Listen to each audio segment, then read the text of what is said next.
This is the Influencer Inc. podcast, where you're going to learn to build your personal brand and your career in business through social media, public speaking, writing, and PR. I'm your host, Josh Steinley. I'm here with Mike Michalowicz. He's the author of Profit First, The Pumpkin Plan, and The Toilet Paper Entrepreneur, a business week called Toilet Paper Entrepreneur, a business cult classic. His books have been translated into 10 languages. Mike's a former small business columnist for the Wall Street Journal. He's the former MSNBC business makeover expert, and he's a popular keynote speaker on innovative entrepreneurial topics. Mike, welcome to the show. Josh, thank you for having me. It's good to be here. So excited to talk with you. I became aware of Mike years ago when he came out with Toilet Paper Entrepreneur. And my confession is I haven't actually read it, but the title, the first time I saw it, I was like, what the heck is this? Like Toilet Paper Entrepreneur? Like, what is this all about? And I've always been meaning to read it. But then what happened is later on, when Michael came out with Profit First, or actually when he came out with the revised version of Profit First, that's when I was like, you know what? I've been hearing about this guy forever. I've been meaning to read his books. Profit First sounds like something I really need because I need more profits in my life. And so I went out and I read Profit First, and it just changed my whole business. So now I'm looking forward to going back and reading all the other books, Pumpkin Plan and all the other books you've written. But Profit First has been the one that I've been focused on for the past year and has been the game changer for me and my business. But we start this interview out the same way for everybody, Mike, which is with this one question. What does the word influencer mean for you? Influencer to me means someone that wields influence, but does in a positive way, that moves someone from point A to point B. But the person that's making that move, going from point A to point B, is afraid of it. There's some kind of roadblock. And an influencer is someone that can help manage that transition. They're persuasive, but in a good way. They're good. They're do-gooders that are persuasive. And I think our world needs a lot of influencers. So it can be in any space, by the way. It doesn't have to be in the business space. It could be in gardening. It could be in any category, but there's influencers that help move people to where they need to be, even if the person's kind of resistant or afraid to move to that new spot. Love it. I love how everybody has a different definition for this, and it's always interesting, and it's similar, but it's also different. I love your explanation there. So tell us a little bit more about your own influencer journey. How did you end up writing all these books and getting into public speaking? How did this all come about? So never aspired to be an author, never aspired to be a public speaker. I mean, I fantasize about like, oh, that'd be cool one day to be on stage, talking to millions of people, but never really thought of it as a reality or something I'd really pursue. But I found there's a fascinating answer to a question that we don't ask. There's a question: if you had all the money in the world, what would you do? We've all heard that question. I found another question: if you had no money in the world, meaning if you had zilch, what would you do? Because I experienced that. I bankrupted myself just through arrogance, stupidity, bankrupted myself, and did it in my mid-30s and had to restart and said, well, I have no money. What do I do? Because I just want to do it regardless of the money because I don't have any. Now, that's how I became an author. I said, you know what? If I had all the money in the world, I'd be an author. And now that I have no money in the world, I still want to be an author. When those answers are the same, that's when you found, I think, something that's a calling or something that just drives you more than anything. So that's why I committed to being an author. The reason I became an author actually was not to serve other people initially. It was to fix my own mess ups. Like I built some great businesses, but really had no clue what I was doing throughout, and luck played a big factor in my success. So I was going through the history of my businesses and I was journaling to myself saying, here's where I screwed up. Here's where I screwed up. And then I started asking myself, well, how did I fix those? And literally wrote a journal this thick of kind of solutions, questions, challenges to myself, and realized, oh my God, I'm writing a book to fix my own problems. So every book I've subsequently have written, everything up to Surge, every book has been to solve a problem I have. In fact, I'm writing a book right now that's fixing a problem that I've never found a resolution to. And I've researched it, compiled the answers, and I've now found a resolution for myself and now want to share it with others. So that's why I became an author, and that's why I became a speaker. Okay. Tell us more about that book, because now you just teased us with it. Now I got to know what this problem is that you're solving. All right. So business efficiency. I found that most businesses that are looking to become efficient are trying to use productivity as the way out. And I found that productivity is actually a trap. It plays into some behavioral rules, but one of the foundational components is as we become more productive, and productivity tools do work. You do get stuff done faster if you execute properly, but it avails more time. And when we have more time, that allows us to take on more work. So it becomes this perpetual trap of do stuff more efficiently, therefore take more work on, therefore do more. So productivity allows us to do more. So therefore we do more. And we become stressed. Instead of running a marathon, we all are told business is running a marathon. We are sprinting a marathon. That will kill you. And that's the life that I was living for decades. I've been in business for over 20 years now. That's the way I've been running my businesses. And I realized I can't work any harder, nor do I desire it anymore. The badge of courage saying I'm a workaholic is no longer a cool badge for me. So I'm like, I give in. And that's when I started exploring this. I started about 4 or 5 years ago doing my research. It takes me about 4 to 5 years to write a book. It is a labor of love. I'm not an effective, efficient writer. I can't do a book in a minute type, all these things. Oh, write a book in a day. I can't do it. I don't know how anyone does it. For me, it takes a long time. But I've been researching, testing, trying, tweaking, and I think I found the solution. And here's the hint. I looked for the most efficient organization in the world and wanted to extract their knowledge. I found them. And the thing is, they're not human. That's the hint. But learned lessons from them and applied to business. And there's no question it's had a significant impact on my business efficiency. And now I hope the people that read this book will have an impact on them too. This sounds really interesting because the lifestyle you described is exactly what I've been living for the past 17 years. Getting ahead, being more efficient, and then just filling that time with more stuff. It's exhausting, right? Yeah. Yeah. And I run marathons too. So that analogy holds true. For me, it's more like, I'm running a marathon, but then I decide, I can run faster. So now I'll just run 50 miles instead, which ironically is what happened. I do ultra marathons now too. Yeah, so you're ultra marathoner. Yeah. So I got to read this. When is this coming out? Unbelievably, not until August of 2018. So we're recording this in September. I mean, literally a year away. I've moved to the traditional publishing round. I know we're going to do a private session together about self-publishing. I've done self-publishing. I'm what's called a hybrid author. I've also done traditional publishing. This book's going through the traditional publishing market, and the manuscript is basically ready. It's still another year until it's out. Well, I'll be on pins and needles until it comes out. So tell us more about what your team looks like. Like, how do you work? I mean, you've got yourself, you've got your books, you're writing these books, but do you have a team behind the scenes that's helping you out as well? Yeah, we have a small office here. There's about 8. Depends. We swell up to about 12 people. A lot of part-time staff. I'm a massive fan in part-timers. And what the team is we have a organization here that delivers the methodology of Profit First. We call it Profit First Professionals, and it's a membership organization. So the majority of the team here helps facilitate the membership organization. I also have a personal assistant. I hugely believe every business owner needs a personal assistant. She's here in the office. Actually, I just see her right down the hallway now. She's here in the office, and she helps block and tackle me for distractions and helps me stay on what I need to stay on. I believe every business owner, this is part of the new book actually, has one critical role. There's a book actually called The One Thing. It's an amazing book. Read that.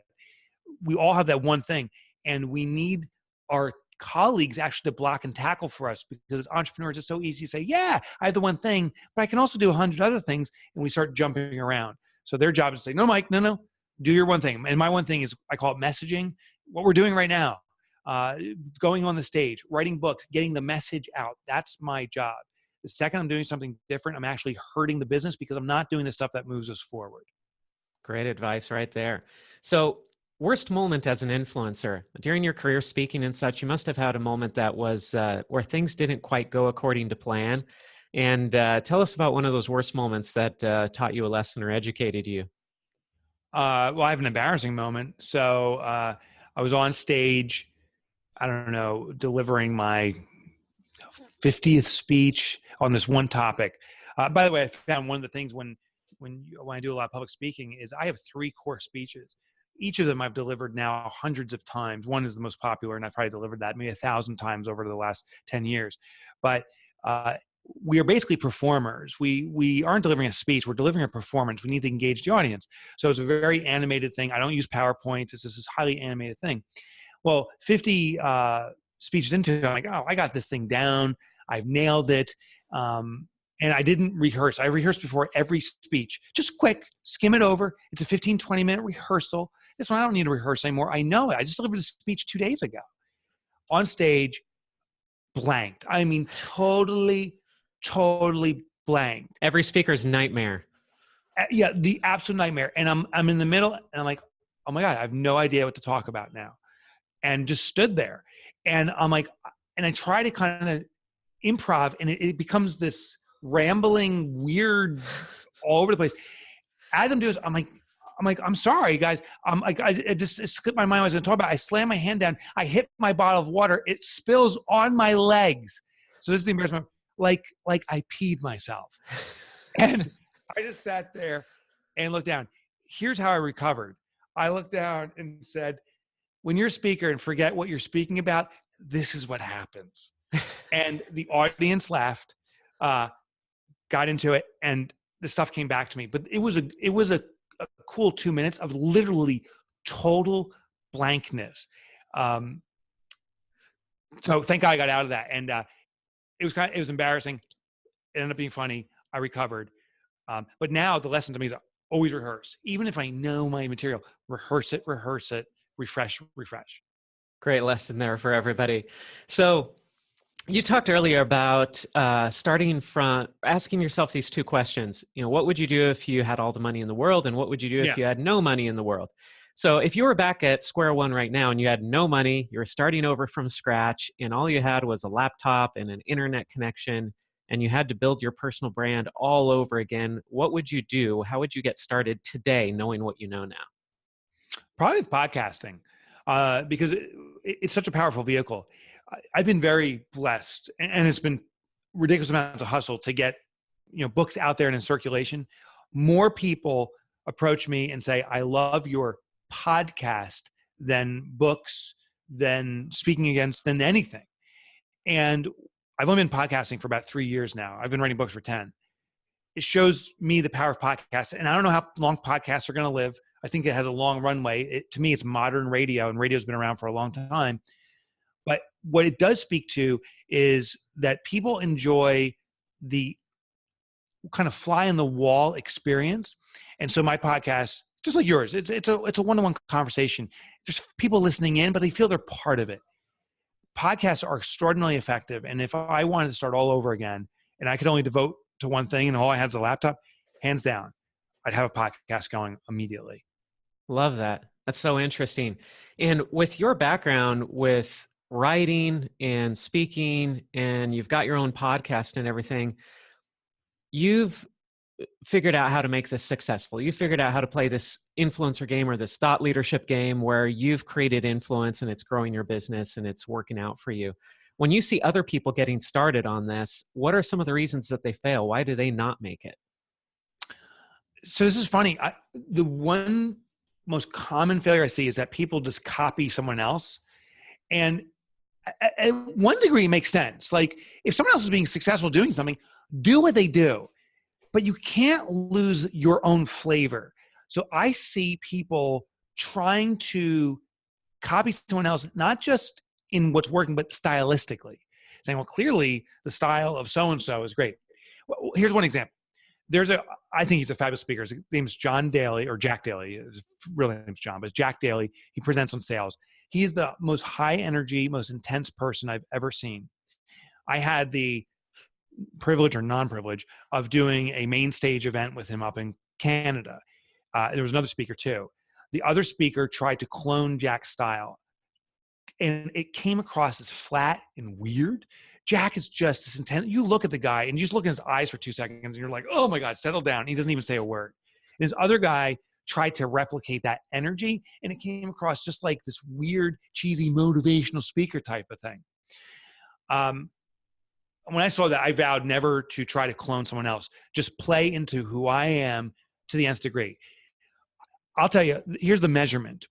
When you perform on a stage, when you write a book, or however you influence others, When your old college buddies catch a video of you speaking or read part of your book, if they can nail that it's you within seconds, say, yeah, that's the old Mike from college, that is you being authentically, truly your own flavor. If you are trying to placate to someone else, if you're trying to change yourself to match what the audience desires, I think that's where people slip up in a big way. Mm-hmm. Love that. Yeah, one of the best compliments I've ever received is I met somebody that I knew only through social media, and they had seen my videos and all that. And I met them in person, and we were just chatting just casually. And he said, "You know what? You're the same person offline that you are online." And I Oh, was like yes. that really stuck out to me. I was like, huh, I mean, that's not what I'm going out trying to do, but it just came out naturally. And I thought, that's like the best compliment I've ever gotten. It is the ultimate it's the ultimate compliment. Now I have one little tweak to it. When I am delivering a performance on stage, when I'm doing something like that, I definitely turn up the idiosyncrasies. Now this is different than not being authentic. Authentic is representing ourselves as we truly are, warts and all. I also add to that on stage, amplify the components that make you distinct, your own idiosyncrasies. I'm not saying fake it. That's the mistake I see people make. But amplify it so people can see those elements amplified, because then they'll see it in themselves. Mm-hmm. So tell us a little bit about how you've leveraged books and speaking and everything to grow your business. How has that led to the business empire that you have today? So it's its own business, and that kind of confounds people, because like when I first wrote books, people say, Mike, you can't make any money selling books. Like that's the worst business to be in. Don't do it. And I think a lot of people listening to the show right now, Josh, are like, I've always heard you can't make money as a speaker or books. You have to have a business behind it. What's the business behind it? There is no business behind it. I do own this other business, and I have other businesses now, but it's not what sustains me. When I started writing books, when people said you shouldn't write books because you can't make money, here's the question. When anyone says anything negative towards you, respond by saying, well, tell me about your experience writing books or whatever the activity is. What did you do? And a lot of people say, well, I never tried. And I'll say, then you're not a authoritative source on this. It's just hearsay. I went to Tim Ferriss. We ended up ironically meeting on a television set. I meet Tim Ferriss. I say, hey, Tim, can you make money selling books? And he looks around and he goes, F yeah. Like, you can make millions actually selling books. And I'm like, and so you've done it, right? He's like, yeah. Do you know who I am? I'm like, yeah, I know who you are. Yeah. Go to an authoritative source who's done it. You can make money selling books. And here's as a speaker, I've done it. Sell books. I hustle, I circulate them, but I have lots of books in circulation. Second is speaking. And then thirdly, one element where you make more money as a speaker is through sponsors. And this is the most overlooked thing in the world. And I don't know why, but large corporations want to be able to connect with small business. American Express, as an example, wants to sell to small business, but they know American Express saying you should buy or use an American Express card to small business won't connect because they don't get small business, but a small business speaker does. So American Express or people like them will sponsor me to be a conduit saying, you know what, American Express wants to sell their cards to you. Here's the dealio. I work with them now. I actually use their card. It ain't too shabby. I recommend American Express. And that's the sponsorship. And they will pay a good substantial amount of money. So through those three elements, you can make a pretty comfortable living. Awesome. So this next section, this is called the favorite five, rapid fire, quick answers. What's one of your favorite books? You already said the one thing. What's another one? Yeah. So Purple Cow, I mean, anything Seth Godin, but Purple Cow is the first one that comes to mind. There's tons of others, but Purple Cow. Awesome. Who's one of your favorite influencers that you look up to? Favorite influencers. Okay. Then I'm going to go with Malcolm Gladwell, because the guy, he speaks so eloquently. He drips intelligence. And when I listen to him, I feel elevated. I feel more knowledgeable just by listening to him. So I love that. He challenges us to think outside the box. Love that. What's a favorite conference group or event?